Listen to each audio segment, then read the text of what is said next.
Now here's Jesus and his saints ruling and reigning on earth. All of this prophesied and given in visions to Daniel and interpreted to Daniel, who by the angel Gabriel, these angels, more than one, appearing to Daniel, and one of them in Daniel chapter 7, the one that appeared to him at the first, who's dealing with this prophecy, that Daniel recognized in Daniel chapter 9, would indeed be Gabriel.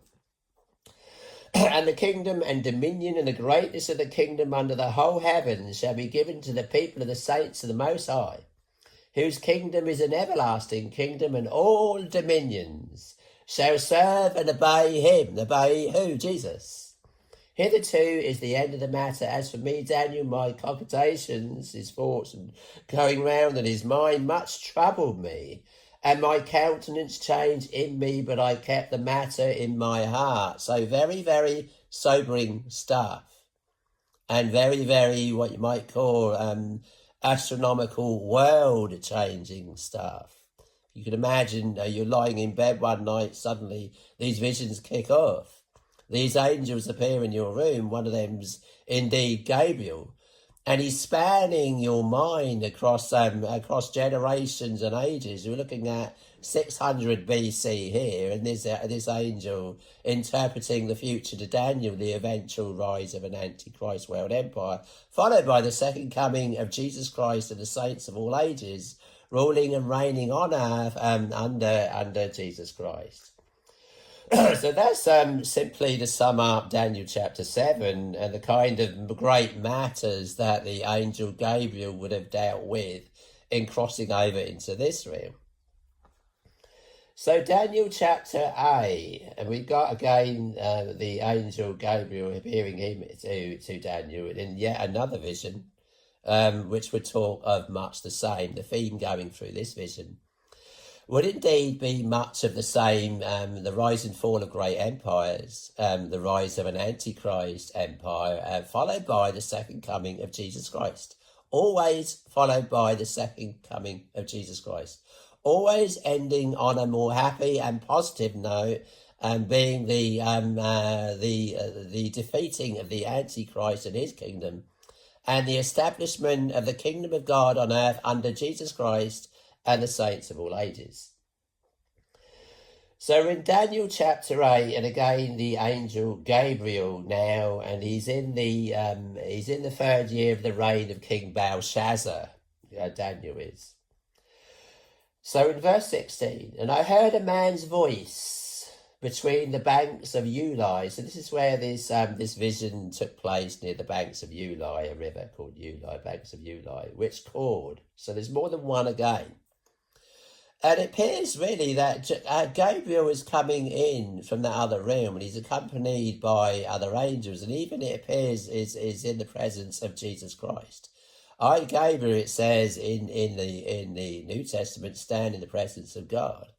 So indeed, largely in hearing the voice of Gabriel, and even seeing Gabriel, you are in a sense seeing God. Many prophets and saints in the Old Testament, when they saw angels, even John in the New Testament, felt they were in the presence of God himself. Moses himself felt that he was in the presence of God himself when he talked to God. I am that I am in the burning bush, which is indeed was an angel of God's presence. Manoah seeing an angel telling him that he was going to have a son, and that son would be Samson, felt that he was stood in the presence of God, that he'd seen God because it was an angel. John sees an angel in the book of Revelation, even bows down and worships this angel, and the angel says, see thou do it not on thy fellow servant and on thy brethren the prophets. So very much stood in the presence of God when you stand in the presence of these angels, as was the case with Daniel. And I beheld a man's voice, so he's seeing a vision of Gabriel again here, and indeed, not just a vision, but the angel Gabriel was stood right in front of Daniel and speaking to him. I heard a man's voice between the banks of Uli, which called and said, Gabriel.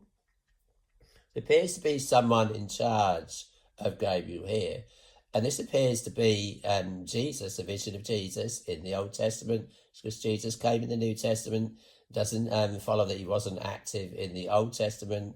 It says in the New Testament, but thou, Bethlehem Ephratah, though thou be little among the thousands of Judah, yet out of thee shall he come forth unto me that shall be ruler in Israel. Jesus, right, ruler in Israel, whose goings forth have been from old, from everlasting. Jesus comes from everlasting. He's going to everlasting. Whose goings forth have been from of old, from everlasting. His goings forth was in the Old Testament. He was made flesh in the New Testament. And so who's giving the orders here? Who's telling Gabriel to show this man? I heard a man's voice between the banks of Uli, which called and said, Gabriel, make this man understand the vision. So he came near where I stood, and when he came, I was afraid. So he sees this angel crossing over, you might say. He's crossed over. And he comes towards Daniel. Daniel here appears as on the floor. So he came near where I stood. When I came, I was afraid and fell upon my face. So he falls upon his face here. He stood up. He sees this angel coming towards him. He's absolutely in a state of why he's suddenly seeing this angel come into where he is in his room. He's by the banks of the river Uli. He comes into his presence. So he came near where I stood. So he stood. And when he came, I was afraid. Can you imagine suddenly seeing this angel coming towards you? And it's Gabriel, it's someone coming right from the top.